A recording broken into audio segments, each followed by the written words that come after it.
Greetings everyone, and welcome to question number 13 of YÖS examination mathematics 2 section.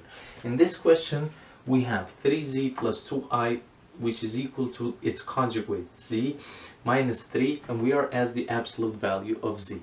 So what do we have to know initially before we go to the process of how to find the solution of this question? In this case, we are dealing with complex numbers, and you have to know that for z we have a special formula, and you have to know that I stands for imaginary numbers. So what is the formula for z? So z is equal to a plus bi. Its conjugate, it's equal to, and it's written in this form, it's equal to a minus bi. And we are as the absolute value of z. So what is the absolute value of z? Is equal to the square root of a squared plus b squared. Now, as we remember these formulas, everything else is going to be very easy, because all we have to do is apply the values of z. We just apply the values that we have here, the formula that we have for z. So let's do that. We have 3 times a plus bi plus 2i, which is equal to, we know its conjugate is equal to a minus bi minus 3. Now we have 3a plus 3bi plus 2i, which is equal to a minus bi minus 3. So what do I do here? I write 3a plus, now as a common factor I write I. And what do I have here? 3b plus 2, which is equal to a minus bi minus 3. In this equation, how we can find the value of b? Now we know that we see that we have I here. We have in both sides we have an I. And since we have the equal sign, what we can do, we can equalize their factors, which means that 3b plus 2, it's equal to minus b. As you can see, by using the equation rules, I can also equalize these two parts of this equation. So in this case, what do we have? We have 3b plus b equals to minus 2, where 4b equals to minus 2, and b is equal to minus 1 over 2. So we found the value of b. Now we have to find the value of a. Just like I did for this part of this equation, I will do the same for a's. So what do we have? We have 3a, which is equal to a minus 3, and I will be able to find the value of a. So I have 3a minus a, which is equal to minus 3. So we have 2a equals to minus 3. So a is equal to minus 3 over 2. Now that I found the both values of a and b, all I have to do now is just apply their values in this equation, in this formula. So for a we have square root of minus 3 over 2 square plus minus 1 over 2 square. So what does that mean?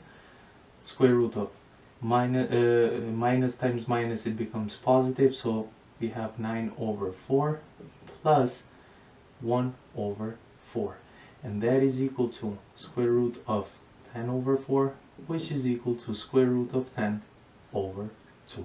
So we found the absolute value of c, and that is equal to the square root of 2. Welcome to question number 14. In this question we have, if I to the power of 2 is equal to minus 1, what is a to the power of 4 plus I to the power of 4 plus I to the power of 5 plus I to the power of 6 plus I to the power of 7. Now what do we have to do here? We will be dealing with exponents. Now what is another way of writing these exponents that will bring us to the value of I to the power of 2, which is equal to 1? So what is another way of writing I to the power of 4? It's I squared all to the power of 2, because we know that these exponents, they multiply each other.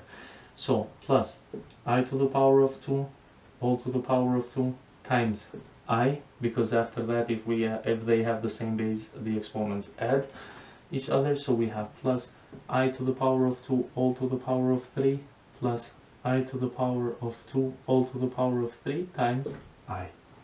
All we have to do now is just substitute for the value of I to the power of 2. So we have minus 1 to the power of 2 plus minus 1 to the power of 2 times I. We have plus minus 1 to the power of 3 plus minus 1 to the power of 3 times I. So what do we have? We have 1 plus 1I minus 1 minus 1I. As you can see, plus 1I minus 1I, they cancel each other, minus 1 plus 1, they cancel each other, so the value is equal to 0. Welcome to question number 15. In this question we have the logarithm of 2 to the base x is equal to logarithm of a to the base 2x, and we are asked the value of x. So what is another way of writing this equation without changing their value so they can still remain equal to each other? So we have logarithm of 2 to the base x equals to logarithm of 2 to the power of 3 to the base 2x. Now all we did, we just wrote 8 in the exponential form. Now what is this? What is another way we can write this equation? We know that if we have the power, we have logarithm of 2 to the power of 3 to the base 2x. Another way we can write this is logarithm of 2 to the base x to the power of 3, which is equal to logarithm of 2 to the base 2x. So what we did, I just took this exponent, and instead of writing as an exponent of 2, I wrote it as the exponent of the base of this logarithm of 2, as you can see.